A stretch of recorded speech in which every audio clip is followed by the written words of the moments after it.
Mi nombre es Clara Beatriz Mendoza. Tengo 63 años y durante 45 de ellos viví en el mundo cerrado de los Testigos de Jehová en Barcelona.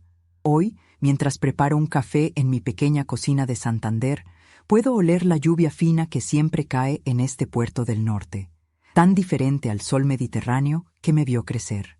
Este olor me tranquiliza. Me recuerda que estoy lejos. Muy lejos de las calles estrechas del Poble Sec, donde cada esquina guardaba un secreto que yo aún no entendía. Cuando era pequeña, mi madre solía decirme: Clara, si alguna vez dudas, es porque Satanás está susurrando en tu oído. Crecí creyendo que cada pregunta era un pecado, y que pensar por mí misma era abrir la puerta al diablo. En nuestra congregación de la calle Blesa, en el corazón del barrio barcelonés, las dudas no existían. Solo había obediencia. Mis compañeras del colegio celebraban sus cumpleaños con pasteles y globos de colores, pero yo había aprendido a mirar hacia otro lado cuando pasaba por sus casas. Las fiestas son paganas, repetía mi madre cada vez que yo preguntaba por qué no podíamos celebrar como las demás familias. Nosotras somos diferentes, Clara. Nosotras somos el pueblo elegido de Jehová. Los domingos por la mañana, cuando otras familias salían de paseo por las Ramblas, nosotras íbamos al Salón del Reino. Era un edificio austero de ladrillo marrón, con ventanas pequeñas y un cartel discreto que decía Testigos de Jehová. Allí dentro, todo tenía su lugar. Las sillas perfectamente alineadas, el estrado con el micrófono siempre en el mismo ángulo, y los ancianos sentados en primera fila como vigilantes silenciosos de nuestra fe. Entre esos ancianos, Julián Rivas destacaba como una figura imponente.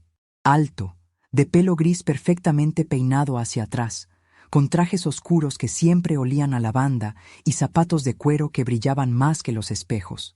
Tenía una voz profunda que resonaba por todo el salón cuando leía las Escrituras, y unos ojos grises que parecían ver a través de las personas. Todos lo respetaban, todos lo temían un poquito también. El hermano Julián tiene una conexión especial con Jehová, decía mi madre después de las reuniones, mientras caminábamos de vuelta a casa por las calles empedradas del barrio. Deberías escucharlo con más atención, Clara. Él sabe cosas que nosotras no entendemos. Mi rutina era simple y predecible. Lunes, miércoles y domingos. Reuniones en el Salón del Reino. Martes por la tarde, estudio personal de la Atalaya. Sábados por la mañana, predicación de casa en casa, tocando timbres y ofreciendo revistas a vecinos que muchas veces nos cerraban la puerta sin decir palabra. Era una vida disciplinada, sin sorpresas, sin espacios para la duda. En casa, las únicas lecturas permitidas eran las publicaciones de la Watchtower, la Atalaya, Despertad, libros de estudio bíblico con títulos como La verdad os hará libres o Conocimiento que lleva a vida eterna. Mi madre guardaba estos libros en una estantería especial del salón, ordenados por fecha de publicación, como si fueran tesoros sagrados. Clara, me llamaba cada tarde después de la merienda. Ven a estudiar. Nos sentábamos juntas en el sofá desgastado de terciopelo verde, y ella me leía párrafos enteros sobre la proximidad del Armagedón, sobre la importancia de mantenerse separadas del mundo, sobre los peligros de las malas compañías. Yo asentía. Memorizaba, repetía. Era lo único que conocía. Pero había algo en el Salón del Reino que siempre me había intrigado. Al final del pasillo principal, después de la biblioteca donde guardaban los libros de estudios adicionales, había una puerta de madera oscura con un letrero pequeño que decía Sala B. Era una puerta que siempre estaba cerrada, que nadie mencionaba, que parecía existir en un mundo paralelo al nuestro. ¿Qué hay en la Sala B, mamá?, pregunté una vez mientras esperábamos que comenzara la reunión de entre semana. Mi madre miró hacia la puerta con una expresión que no supe interpretar. Es para reuniones especiales de los ancianos, Clara. No es asunto nuestro. Pero yo era curiosa por naturaleza, una curiosidad que había aprendido a reprimir pero que nunca había desaparecido completamente. Durante años, cada vez que pasaba por ese pasillo, miraba esa puerta y me preguntaba qué secretos guardaba detrás de su madera pulida y su cerradura siempre echada. Una noche de noviembre del año pasado, todo cambió. Había terminado la reunión de entre semana y la gente se dispersaba hacia la salida principal. Yo me había quedado un poco más tarde ayudando a mi madre a recoger las sillas, cuando me di cuenta de que había olvidado mi bolso en el baño. Volví hacia el fondo del edificio, por el pasillo silencioso donde nuestros pasos resonaban sobre el suelo de baldosas grises. Fue entonces cuando lo escuché. Un murmullo de voces que venía de la sala B. Me detuve. Por primera vez en todos esos años, había luz bajo esa puerta misteriosa y sonidos del otro lado. Voces masculinas, bajas pero tensas, que discutían algo con urgencia. No debería haberme acercado. Mi educación religiosa me había enseñado que las mujeres no debíamos entrometernos en los asuntos de los hermanos mayores.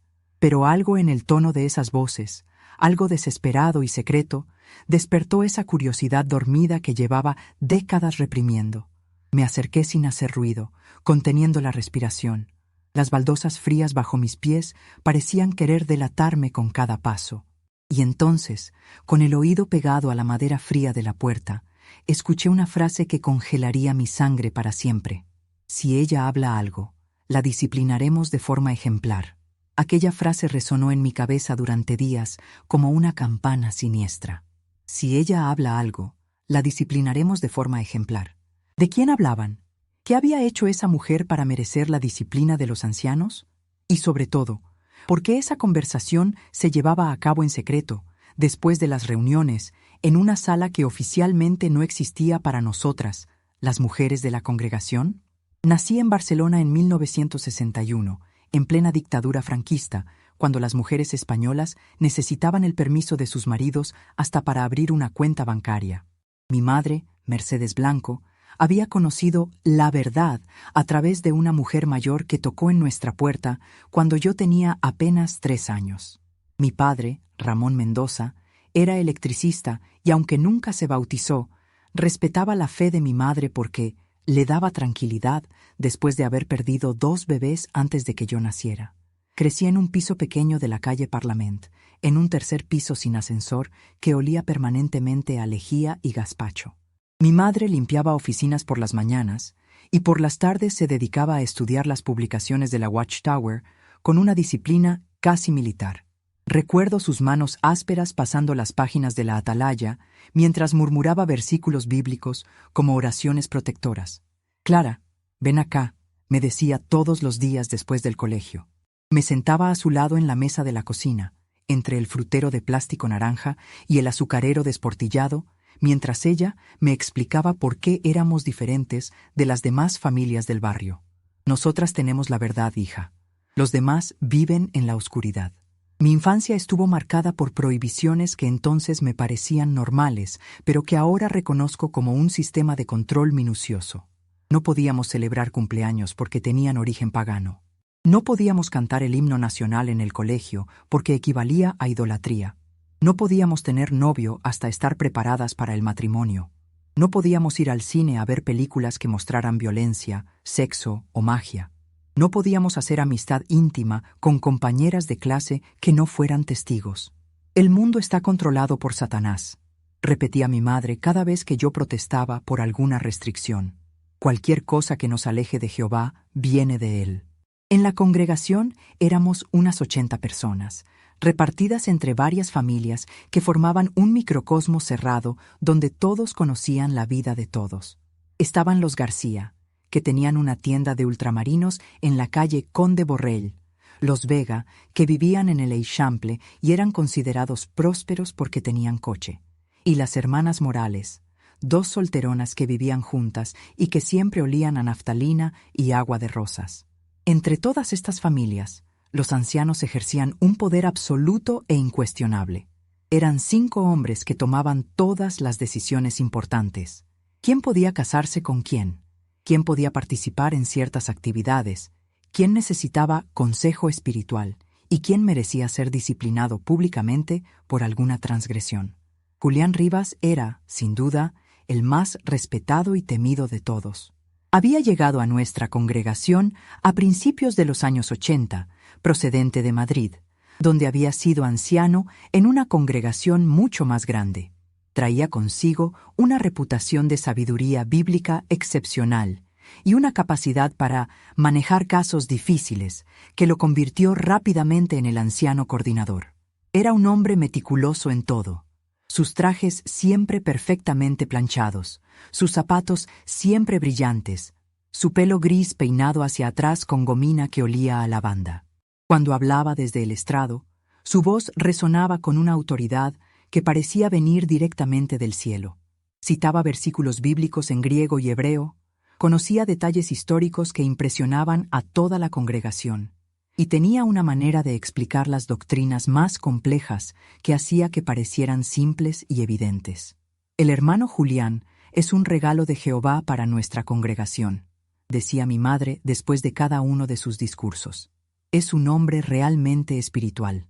Pero había algo en sus ojos grises que siempre me había incomodado, aunque tardé años en entender qué era exactamente.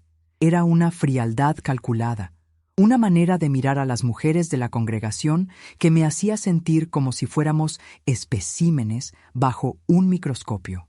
Cuando te daba la mano después de las reuniones, apretaba justo un poco más de lo necesario.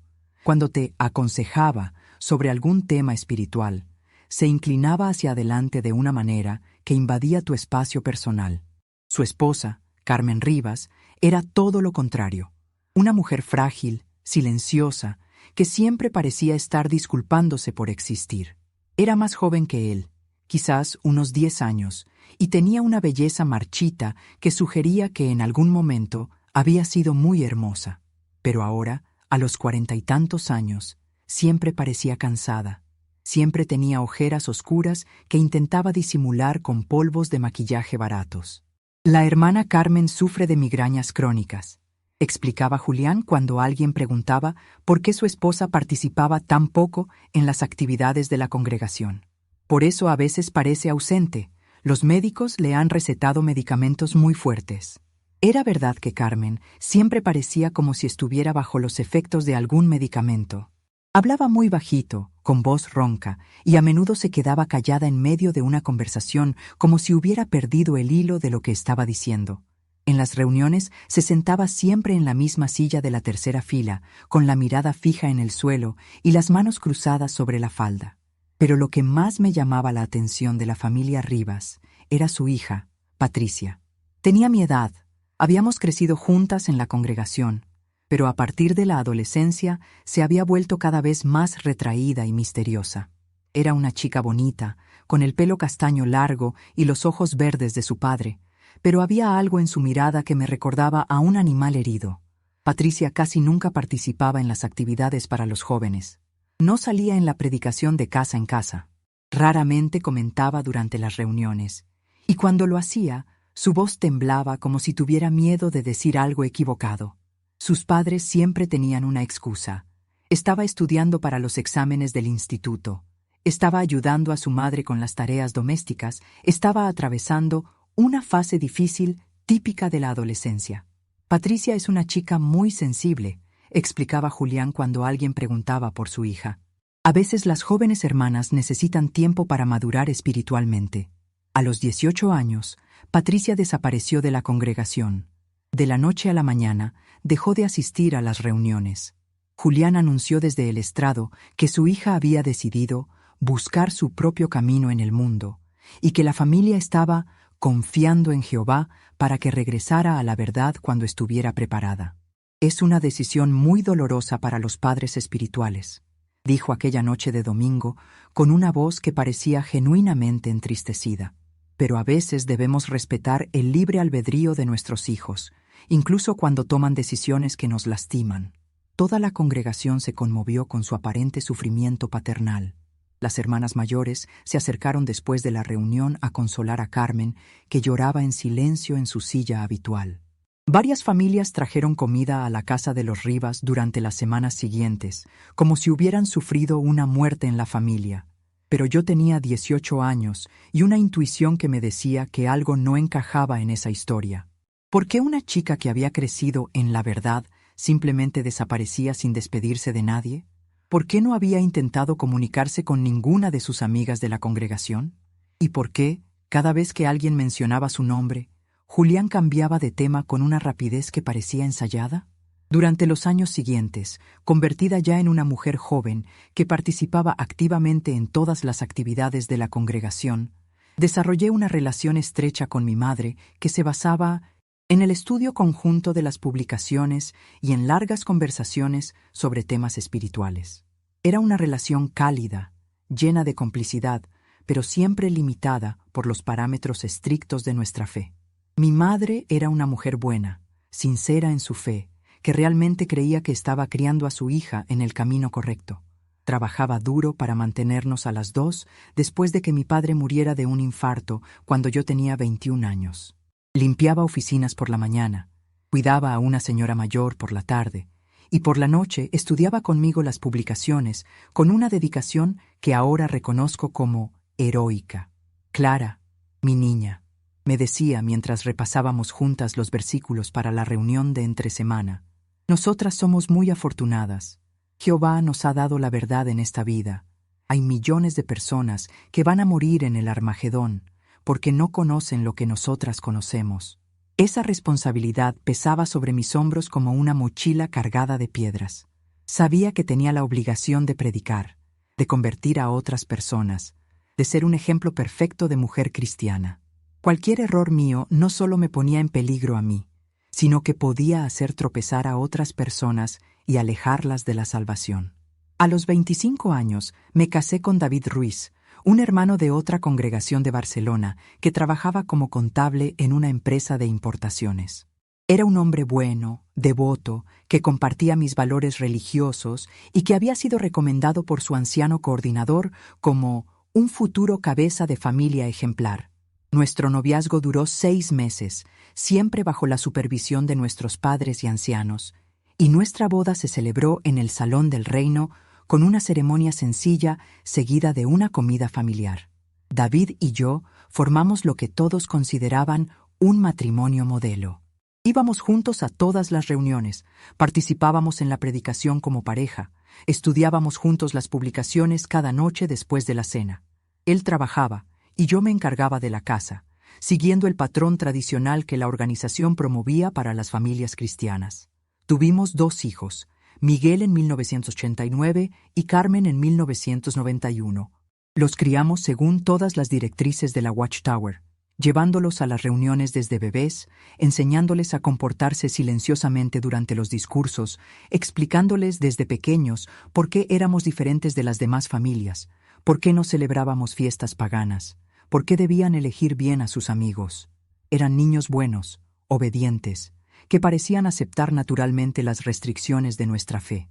Miguel mostró desde pequeño una facilidad especial para memorizar versículos bíblicos, mientras que Carmen tenía un talento natural para la predicación de casa en casa, una manera dulce y convincente de presentar nuestro mensaje que impresionaba a todos los ancianos.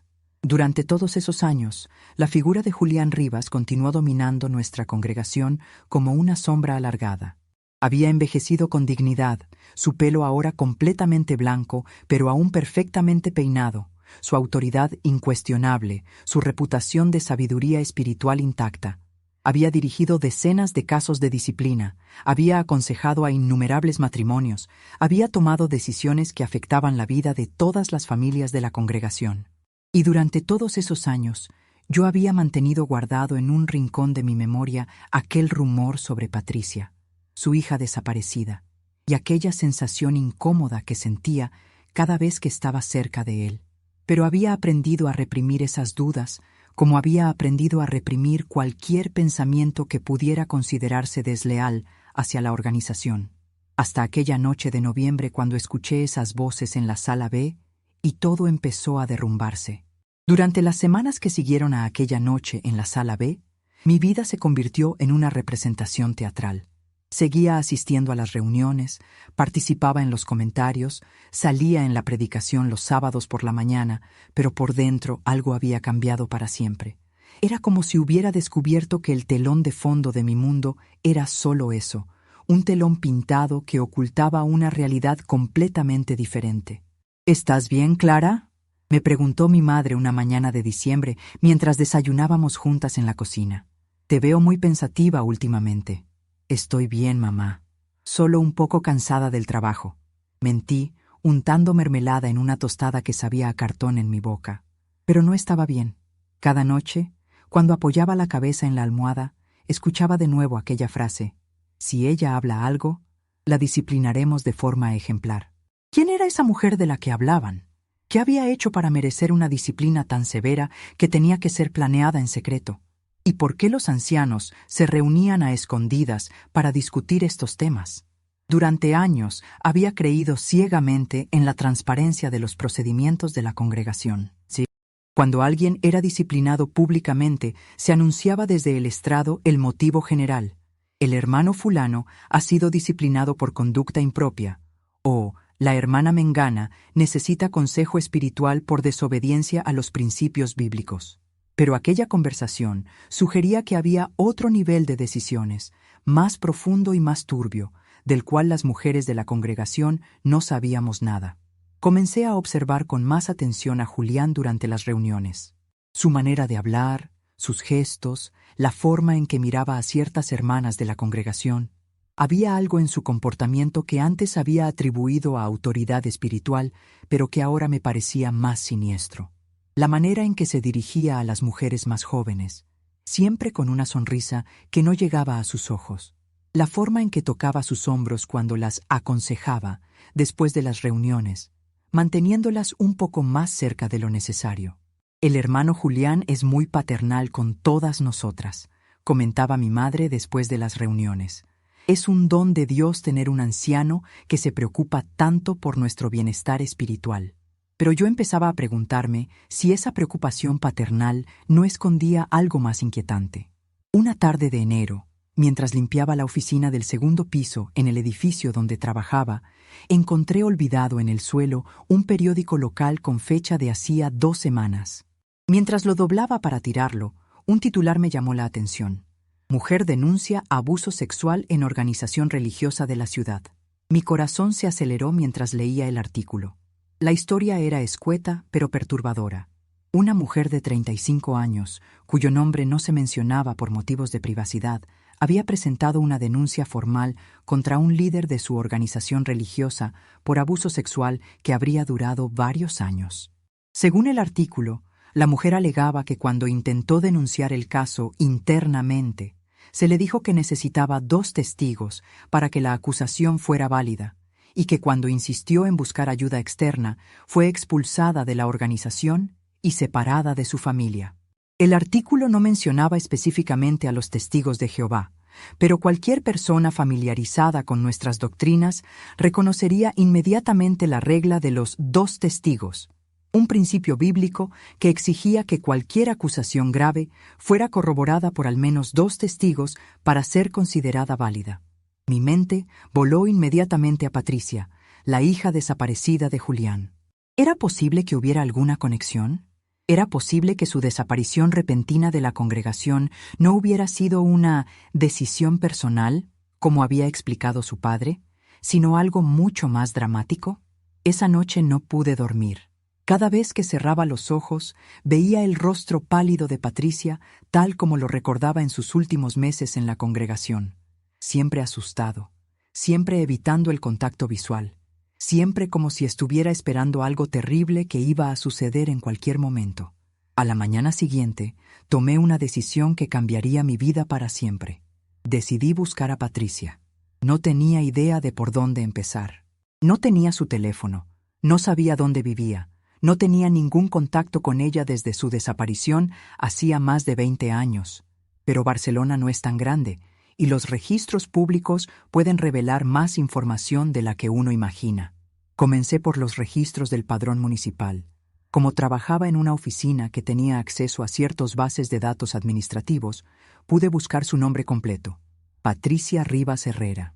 Encontré 3 mujeres con ese nombre en Barcelona, y durante los siguientes días, durante mis horas de almuerzo, fui a las direcciones correspondientes con el pretexto de entregar documentos inexistentes. La primera dirección era un piso en Gracia, donde vivía una Patricia Rivas de 60 años, que obviamente no era la que buscaba. La segunda era una oficina comercial donde trabajaba una Patricia Rivas que tenía la edad correcta, pero un apellido diferente. Probablemente se había casado y cambiado de nombre. La tercera dirección me llevó a un pequeño apartamento en el barrio de Sants. en una calle estrecha llena de edificios antiguos con balcones de hierro forjado. Cuando toqué el timbre del Zeirigba, mi corazón latía tan fuerte que temía que se escuchara por toda la escalera. Pasaron varios minutos antes de que escuchara pasos lentos acercándose a la puerta. «¿Quién es?», preguntó una voz femenina desde el otro lado. «¿Patricia? Soy Clara Mendoza, de la congregación de la calle Blesa. Necesito hablar contigo». El silencio que siguió duró tanto que pensé que se había ido, pero finalmente escuché el ruido de varios cerrojos siendo abiertos, y la puerta se entreabrió apenas lo suficiente para que pudiera ver un ojo y parte de una cara que inmediatamente reconocí. Era Patricia, pero una Patricia que había envejecido más de lo que correspondía a los años transcurridos. Su cabello castaño ahora tenía canas prematuras. Su rostro estaba marcado por arrugas de preocupación y había perdido tanto peso que parecía frágil como un pájaro. «Clara», dijo con voz ronca, «no esperaba verte nunca más. Patricia, necesito hablar contigo. Es importante». Ella miró hacia arriba y hacia abajo por la escalera, como si temiera que alguien más pudiera estar escuchando, y finalmente abrió la puerta lo suficiente para que entrara. El apartamento era pequeño y austero, con muebles básicos y muy pocas posesiones personales. Las ventanas tenían cortinas gruesas que mantenían el lugar en penumbra y el ambiente olía a tabaco y soledad. Patricia me ofreció asiento en un sofá desgastado y se sentó en una silla frente a mí, manteniendo una distancia prudencial. «¿Cómo me encontraste?», preguntó, encendiendo un cigarrillo con manos que temblaban ligeramente. Le expliqué mi búsqueda, pero no mencioné inmediatamente lo que había escuchado en la sala B. Primero necesitaba entender qué había pasado realmente con ella. «Imagino que vienes a preguntarme por qué dejé la congregación», dijo después de dar una calada larga a su cigarrillo. «En parte», admití. «Tu padre dijo que habías decidido buscar tu propio camino en el mundo». Patricia soltó una risa amarga que no tenía nada de divertida. «Mi padre dice muchas cosas. La mayoría son mentiras». Durante la siguiente hora, Patricia me contó una historia que destrozó todos mis conceptos sobre la organización en la que había confiado ciegamente durante toda mi vida. Me contó sobre años de abuso sexual por parte de su padre, comenzando cuando tenía 12 años. Me contó sobre sus intentos desesperados de buscar ayuda, primero acudiendo a su madre, que se negó a creerle, y luego a otros ancianos de la congregación, que le dijeron que necesitaba 2 testigos para probar su acusación. El hermano Santos, el hermano Valdés, todos me dijeron lo mismo, contó con voz monótona, como si hubiera repetido esta historia tantas veces que había perdido toda emoción al contarla. Me dijeron que era una acusación muy grave, que no podían actuar sin evidencias concretas, que debía orar a Jehová para encontrar la fuerza de perdonar. «¿Y tu madre?», pregunté, aunque temía la respuesta. Mi madre sabía, siempre supo, pero estaba tan medicada, tan controlada por él, que prefirió creer que yo mentía antes que enfrentarse a la realidad. Patricia me explicó que había intentado durante años encontrar a alguien que la ayudara, pero que la estructura cerrada de la congregación hacía casi imposible que su historia fuera escuchada seriamente. Cada vez que intentaba hablar con alguien, se le recordaba la importancia de honrar a los padres, de mantener la unidad de la congregación, de no sembrar división con acusaciones sin fundamento. Finalmente, cuando cumplí 18 años, amenacé con ir a la policía, continuó.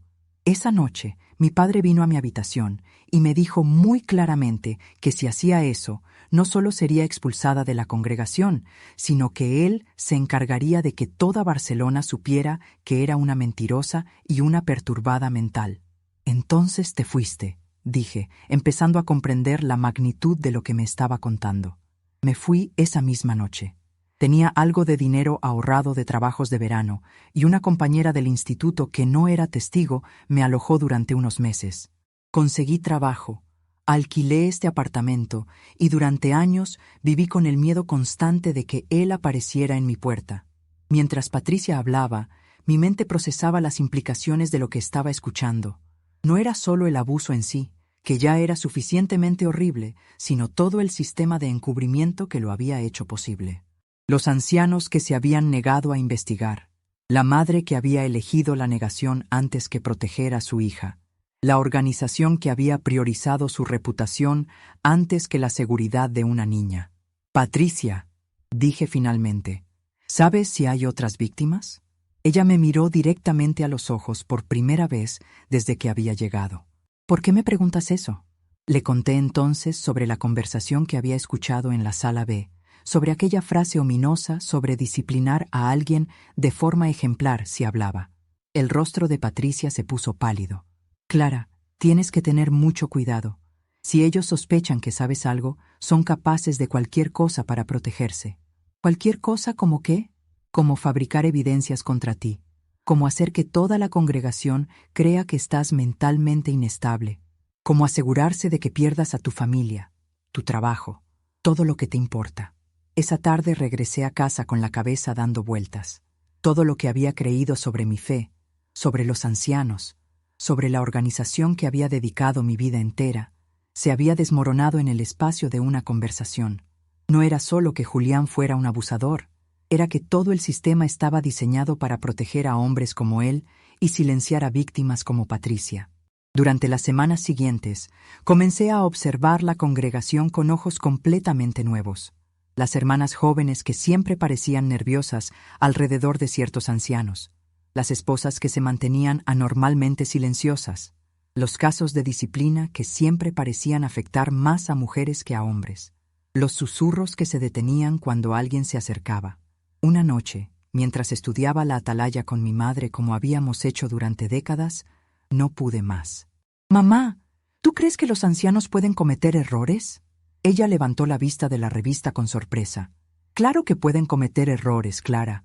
Son humanos imperfectos como todos nosotros. Pero Jehová los usa a pesar de sus imperfecciones. ¿Y si el error es muy grave? ¿Y si lastiman a alguien?» Mi madre cerró la revista y me miró con preocupación. «Clara, ¿ha pasado algo? ¿Alguien te ha dicho algo que te está preocupando?» Estuve a punto de contárselo todo, de explicarle lo que había descubierto sobre Julián, sobre Patricia, sobre el sistema de encubrimiento que operaba en nuestra propia congregación. Pero cuando vi la expresión de alarma en su rostro, me di cuenta de que no estaba preparada para escucharlo. Para ella, cuestionar a los ancianos era cuestionar a Jehová mismo. «No, mamá, solo estaba pensando en términos generales», mentí, abriendo de nuevo la revista. Pero esa noche, mientras yacía en la cama mirando el techo, tomé una decisión que sabía que cambiaría todo para siempre. Iba a encontrar a otras víctimas. Iba a reunir evidencias. Y si era necesario, iba a enfrentarme a toda la organización para asegurarme de que la verdad saliera a la luz. No tenía idea de que Julián ya había notado mi comportamiento extraño y que había comenzado a vigilarme con la misma atención depredadora que había usado durante décadas para controlar a las mujeres de la congregación. La confrontación llegó una tarde de febrero, cuando menos la esperaba. Había quedado con Patricia para almorzar en un pequeño café cerca de su casa, lejos del barrio donde podríamos ser reconocidas. Durante las últimas semanas habíamos mantenido contacto regular, y ella me había ayudado a identificar algunas señales de alarma que había comenzado a notar en otras hermanas de la congregación. «Hay algo que no te he contado», me dijo Patricia mientras removía nerviosamente su café. Antes de irme, intenté hablar con otra chica de la congregación, una que parecía estar pasando por lo mismo que yo. «¿Quién era?» «Marta Jiménez. ¿Te acuerdas de ella?» Era 2 años menor que nosotras. Recordaba perfectamente a Marta. Una chica tímida, de pelo negro rizado, que había desaparecido de la congregación de manera similar a Patricia, aunque en su caso se había dicho que su familia se había mudado a otra ciudad por motivos laborales. «Patricia, ¿crees que podríamos encontrarla? He estado buscándola desde que empezamos a hablar. Creo que sé dónde está». Estábamos tan absortas en nuestra conversación que no notamos cuando una sombra familiar se proyectó sobre nuestra mesa. Solo cuando una voz conocida dijo mi nombre, levanté la vista y me encontré cara a cara con Julián Rivas. «Clara», dijo con esa sonrisa que ahora reconocía como completamente falsa. «Qué coincidencia encontrarte aquí». Mi corazón se disparó, pero traté de mantener la compostura. «Hermano Julián, qué sorpresa». Su mirada se desplazó hacia Patricia, y por un momento vi algo en sus ojos que me heló la sangre. Era reconocimiento. seguido inmediatamente de algo que parecía cálculo y amenaza. «Patricia», dijo con voz suave, casi paternal, «qué alegría verte después de tantos años. Tu madre pregunta por ti constantemente». Patricia no respondió. Su rostro se había puesto completamente pálido y sus manos temblaban visiblemente alrededor de la taza de café. Julián se sentó en una silla vacía sin pedir permiso, acercándose demasiado a nuestra mesa. El café, que momentos antes había parecido un refugio seguro, de repente se sintió claustrofóbico y peligroso. «Debo admitir que me sorprende verte aquí, Clara», continuó con esa voz controlada que había perfeccionado durante décadas de manipulación, especialmente en compañía de alguien que eligió darle la espalda a Jehová y a su familia. «Patricia es una vieja amiga», dije, tratando de mantener un tono casual. «Nos encontramos por casualidad». «Por casualidad», repitió, y algo en su tono me dijo que no se creía ni una palabra. «Es curioso cómo las casualidades pueden llevarnos por caminos peligrosos, ¿no te parece?» Patricia finalmente encontró su voz. «Clara, deberíamos irnos». Pero cuando intenté levantarme, Julián puso una mano sobre mi brazo con la fuerza justa para mantenerme en mi asiento, sin ser obviamente agresivo. «No hay prisa», dijo. «Hace tanto tiempo que no hablo con Patricia. Me encantaría saber cómo ha estado todos estos años». Lo que siguió fue la conversación más perturbadora de mi vida. Durante los siguientes 20 minutos, Julián desplegó una demostración magistral de manipulación psicológica. Con voz suave y expresiones de preocupación paternal, comenzó a insinuar que Patricia había sido siempre una chica problemática, propensa a fantasías y historias inventadas. «Recuerdo cuando era adolescente», dijo, mirando directamente a Patricia mientras hablaba aparentemente conmigo.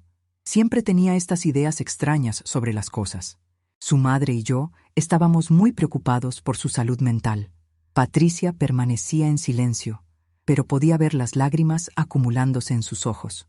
Por supuesto, cuando decidió irse, entendimos que necesitaba espacio para resolver sus confusiones. Esperábamos que el tiempo en el mundo le ayudara a darse cuenta de los errores en su percepción de las cosas. Era una obra maestra de gaslighting. Sin decir nada explícitamente, estaba sugiriendo que cualquier cosa que Patricia pudiera haber dicho sobre él era producto de una mente inestable, y al mismo tiempo me estaba advirtiendo sobre los peligros de asociarme con alguien tan problemática.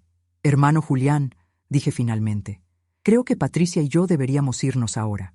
Su sonrisa se amplió, pero sus ojos se endurecieron. «Por supuesto. Pero antes de que se vayan, me gustaría hacerte una observación, Clara». Se inclinó hacia adelante y su voz bajó a un susurro que solo nosotras podíamos escuchar.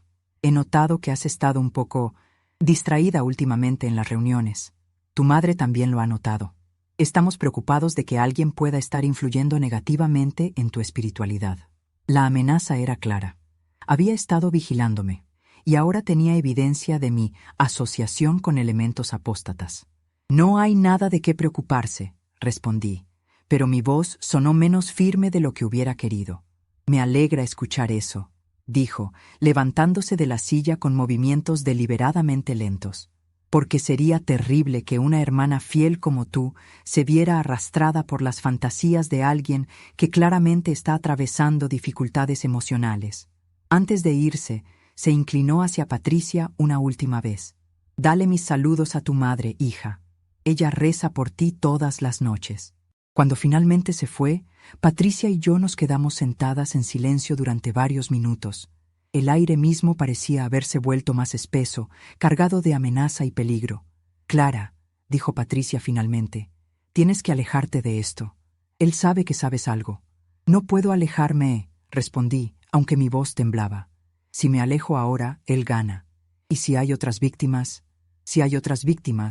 también terminará contigo como terminó conmigo. Te volverá loca, te aislará de tu familia, destruirá tu vida pieza por pieza hasta que no quede nada de ti». Esa noche, cuando llegué a casa, encontré a mi madre esperándome en la cocina con expresión preocupada. «Clara, el hermano Julián me llamó esta tarde. Dice que te vio almorzando con Patricia Rivas». Mi estómago se contrajo. Había empezado. «Mamá, puedo explicar». «Hija, no necesitas explicarme nada», dijo, pero su voz tenía un tono que nunca había escuchado antes. Pero el hermano Julián está preocupado de que Patricia pueda estar tratando de confundirte con ideas apóstatas. Ya sabes cómo es ella. Siempre fue una chica complicada. Era exactamente el mismo gaslighting que había usado conmigo en el café, pero ahora dirigido a mi madre, la persona en quien más confiaba en el mundo. Mamá, ¿y si Patricia tiene razones válidas para haber dejado la congregación? El rostro de mi madre se endureció de una manera que me asustó. Clara Beatriz Mendoza, dijo usando mi nombre completo como hacía cuando era niña y había hecho algo malo. Esa clase de pensamientos vienen directamente de Satanás. No voy a permitir que esa chica destruya la fe que tanto me costó inculcarte. Esa noche me quedé despierta hasta muy tarde, dándome cuenta de que había cruzado una línea de la cual no podía regresar. Julián había comenzado su campaña para aislarme, empezando por la persona más importante en mi vida, mi madre. Y hasta ahora, su estrategia estaba funcionando perfectamente. Pero por primera vez en mi vida, a los 43 años, decidí que había cosas más importantes que mantener la paz familiar. Había verdades que valían la pena defender, sin importar el costo personal. A la mañana siguiente tomé el teléfono y llamé a Patricia. Encontremos a Marta Jiménez, le dije. Es hora de que todas las víctimas hablemos juntas. Las siguientes semanas se convirtieron en una guerra silenciosa librada en las sombras de mi vida cotidiana. Por un lado, mantenía la apariencia de normalidad, asistía a las reuniones, participaba en los comentarios, salía en la predicación con mi madre los sábados por la mañana. Por el otro, junto con Patricia, había comenzado una investigación clandestina que me llevaba por territorios cada vez más peligrosos. Encontrar a Marta Jiménez resultó más difícil de lo esperado. A diferencia de Patricia, que había permanecido en Barcelona, Marta realmente se había mudado cuando dejó la congregación. Después de días de búsqueda a través de registros públicos y redes sociales, finalmente la localizamos en Valencia, donde trabajaba como enfermera en un hospital público y vivía con su pareja, una mujer llamada Carmen. Eso explica mucho, murmuró Patricia cuando descubrimos este detalle. Recuerdo que en la congregación ya circulaban rumores sobre sus tendencias poco naturales. Eso habría dado a mi padre una excusa perfecta para desacreditar cualquier acusación. El primer contacto con Marta fue por teléfono. Al principio se mostró reticente, casi hostil, cuando Patricia se identificó y explicó el motivo de nuestra llamada. Pero cuando mencionamos el nombre de Julián Rivas, el silencio al otro lado de la línea se volvió tan largo que pensamos que había colgado. No he hablado de eso en más de 20 años, dijo finalmente con voz ronca. ¿Por qué ahora? Porque creemos que hay otras víctimas, respondió Patricia, y porque Clara está dispuesta a actuar. Esa frase, Clara está dispuesta a actuar, se había convertido en nuestro código. Significaba que, a diferencia de las ocasiones anteriores, cuando las víctimas habían intentado buscar justicia individualmente, esta vez íbamos a trabajar juntas. Marta accedió a encontrarse con nosotras, pero solo en Valencia y solo si podíamos garantizarle absoluta discreción. El viaje me costó todas mis vacaciones acumuladas en el trabajo, y tuve que inventar una historia elaborada para mi madre sobre un curso de capacitación laboral que requería mi presencia fuera de la ciudad durante 3 días. Valencia me pareció un mundo diferente a Barcelona. El aire olía a naranjos y sal marina, y las calles tenían una luminosidad que contrastaba fuertemente con la pesadez que había comenzado a sentir en mi ciudad natal. Nos encontramos en un pequeño restaurante cerca del puerto, donde el ruido de los turistas y el aroma a paella proporcionaban una cobertura perfecta para conversaciones que no queríamos que nadie más escuchara. Marta había cambiado completamente desde la adolescente tímida que recordaba. Ahora era una mujer de 40 años, fuerte y decidida, con pelo corto teñido de rubio, y una manera directa de hablar que contrastaba completamente con la sumisión que habíamos sido entrenadas a mostrar como mujeres testigo. El abuso comenzó cuando tenía 14 años. Nos contó sin preámbulos una vez que nos instalamos en una mesa apartada. Julián me llamaba para consejos espirituales privados sobre mi comportamiento rebelde. Mis padres estaban encantados de que un anciano tan respetado se interesara por ayudar a su hija problemática.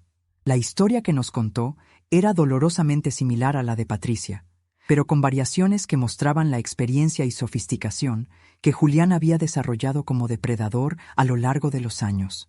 Para cuando abusó de Marta, ya había perfeccionado sus métodos de manipulación y control. Me convenció de que lo que pasaba entre nosotros era una forma especial de educación espiritual, continuó Marta, encendiendo su tercer cigarrillo desde que había comenzado a hablar. Me decía que Jehová había elegido ancianos especiales para enseñar a ciertas hermanas jóvenes sobre los aspectos más profundos de la vida cristiana. ¿Intentaste contárselo a alguien?, preguntó Patricia. Le conté a mi madre. Ella me abofeteó y me dijo que era una mentirosa asquerosa. Después habló con Julián, quien le explicó que yo estaba atravesando una fase de rebeldía adolescente y que probablemente inventaría historias para evitar la disciplina espiritual que necesitaba. El patrón era idéntico: víctima joven, familia que se negaba a escuchar, autoridades religiosas que protegían al abusador y desacreditaban a la víctima. Pero Marta nos proporcionó algo que no teníamos: nombres de otras posibles víctimas. Después de que me fui, comencé a recordar cosas, nos explicó. Pequeños detalles sobre otras chicas de la congregación que habían mostrado cambios de comportamiento similares a los míos. Teresa Moreno, que de repente dejó de participar en los comentarios. Laura Santos, que comenzó a faltar constantemente a las reuniones hasta que su familia se mudó a otra ciudad. María del Carmen López, que se volvió completamente silenciosa después de cumplir 15 años. Cada nombre era como una puñalada. Todas eran chicas que yo recordaba vagamente, que habían desaparecido gradualmente de mi conciencia como habían desaparecido de la congregación. En ese momento me di cuenta de que durante años había sido testigo de un patrón de abuso sistemático sin reconocerlo. ¿Sabes qué pasó con alguna de ellas?, pregunté. Teresa se suicidó a los 19 años, dijo Marta con una voz completamente desprovista de emoción. Laura desarrolló problemas graves de drogadicción. María del Carmen, hasta donde sé, nunca se recuperó completamente y vive aislada con su madre. El silencio que siguió fue abrumador. Estábamos hablando no solo de abuso sexual, sino de vidas completamente destruidas, de jóvenes que habían sido tan dañadas que nunca habían podido reconstruir una existencia normal. Hay algo más que necesitas saber, continuó Marta después de un largo trago de cerveza. Durante mis últimos meses en la congregación, antes de irme, descubrí que Julián no actuaba solo. ¿Qué quieres decir? Había otros ancianos involucrados, no necesariamente abusando directamente, pero sí sabiendo lo que pasaba y ayudando a encubrirlo. El hermano Valdés, el hermano Santos, probablemente otros. Era una red. Esa revelación cambió completamente nuestra comprensión de la situación. No estábamos enfrentándonos a un depredador individual, sino a un sistema corrupto que involucraba a múltiples líderes de la congregación. Durante el resto de nuestros días en Valencia, Marta nos ayudó a desarrollar una estrategia. Necesitábamos documentar todo lo que pudiéramos, recopilar testimonios de tantas víctimas como fuera posible, y encontrar evidencia física si existía. Pero sobre todo, necesitábamos ser extremadamente cuidadosas. Julián ha tenido décadas para perfeccionar sus métodos de silenciar víctimas, nos advirtió Marta. No va a permitir que destruyan su reputación sin luchar. Y tiene herramientas que nosotras no tenemos: autoridad religiosa, respeto de la comunidad, la capacidad de hacer que cualquiera que lo acuse parezca una apóstata mentalmente inestable. Cuando regresé a Barcelona, mi madre notó inmediatamente que algo había cambiado en mí. «Clara, ¿qué te pasa?», me preguntó una noche mientras cenábamos. «Desde que regresaste de tu curso, pareces diferente». «Estoy bien, mamá, solo cansada». Pero no estaba bien. Llevar el peso de lo que había descubierto se estaba volviendo casi insoportable. Durante las reuniones, miraba alrededor del Salón del Reino y veía con nuevos ojos a las familias que había conocido toda mi vida. ¿Cuántos padres sabían algo pero preferían ignorarlo?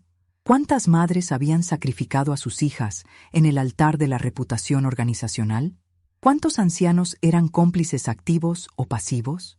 Lo peor de todo era que tenía que seguir interactuando con Julián como si nada hubiera pasado. Él, por su parte, había intensificado su vigilancia sobre mí. Sus saludos fraternales, después de las reuniones, ahora venían acompañados de preguntas aparentemente casuales sobre mi bienestar espiritual, mis lecturas, mis actividades fuera de la congregación. Clara parece estar atravesando un período espiritual difícil, le comentó a mi madre después de una reunión de domingo. Tal vez necesite consejo pastoral adicional. Era una maniobra calculada. Si aceptaba sus consejos pastorales, me estaría poniendo directamente en sus manos. Si me negaba, confirmaría sus sospechas sobre mi rebeldía espiritual y le daría munición para comenzar el proceso de disciplina formal. Mi madre, cada vez más preocupada por lo que percibía como mi distanciamiento de la fe, comenzó a presionarme para que aceptara la ayuda de Julián.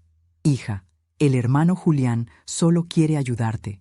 Es un hombre muy sabio, muy espiritual. Si tienes dudas o problemas, él puede orientarte mejor que yo. La ironía era cruel. La mujer que me había criado, que había sacrificado tanto para inculcarme su fe, ahora me estaba empujando directamente hacia el hombre que había estado destruyendo vidas durante décadas. Una noche, mientras organizaba en mi habitación los documentos y notas que Patricia y yo habíamos estado recopilando, mi madre entró sin avisar. «Clara, ¿qué es todo esto?» En mi escritorio estaban esparcidos papeles con nombres, fechas, testimonios manuscritos. Antes de que pudiera reaccionar, ella había tomado una de las hojas y comenzado a leer. Su rostro se transformó completamente mientras procesaba lo que estaba viendo. Primero confusión, luego incredulidad, finalmente horror y negación. «Clara», dijo con voz temblorosa, «¿qué significa esto? ¿Qué son estas acusaciones terribles contra el hermano Julián?» Era el momento que había estado temiendo y evitando. Ya no podía mantener el secreto. Mi madre iba a tener que elegir entre la verdad y su fe, entre su hija y su organización, y por la expresión en su rostro temía que ya sabía cuál sería su elección. La conversación con mi madre esa noche fue la más dolorosa de mi vida. Durante 3 horas, sentadas en la mesa de la cocina donde había aprendido mis primeras lecciones bíblicas, intenté explicarle todo lo que había descubierto. Le hablé de Patricia, de Marta, de las otras víctimas. Le mostré las evidencias que habíamos recopilado, los testimonios, los patrones de abuso sistemático, pero con cada palabra que pronunciaba, veía cómo su rostro se endurecía más. No era incredulidad lo que veía en sus ojos, era negación activa, una determinación feroz de rechazar cualquier información que amenazara su mundo. «Clara», me dijo finalmente con una voz que parecía venir desde muy lejos, «esto que me estás mostrando es exactamente lo que la organización nos ha advertido sobre los apóstatas. Toman hechos verdaderos y los tuercen para crear mentiras convincentes. Mamá, estas mujeres no tienen razón para mentir. No ganan nada con esto. Ganan la satisfacción de destruir a un siervo fiel de Jehová», respondió, y en su voz reconocí las palabras exactas que había escuchado en decenas de discursos sobre apostasía. Satanás usa a personas heridas y resentidas para atacar a la organización de Dios. Fue en ese momento que comprendí verdaderamente el poder del adoctrinamiento. Mi madre no era una mujer estúpida ni cruel. Era una persona que había invertido su vida entera en un sistema de creencias, y aceptar la verdad sobre Julián significaría aceptar que había estado ciega durante décadas ante el sufrimiento de niñas inocentes. «Si sigues por este camino», me dijo antes de levantarse de la mesa, «voy a tener que hablar con los ancianos. No puedo permitir que mi hija se convierta en una apóstata bajo mi propio techo». Esa amenaza me rompió el corazón, pero también me liberó. Sabía que ya no podía vivir en la ambigüedad, pretendiendo ser quien no era, protegiendo secretos que estaban devorando mi alma. A la mañana siguiente llamé a Patricia y le dije que estaba lista para dar el siguiente paso. «Vamos a la policía», le dije. «Tengamos las evidencias que tengamos, vamos a presentar una denuncia formal». La denuncia se presentó un martes lluvioso de marzo.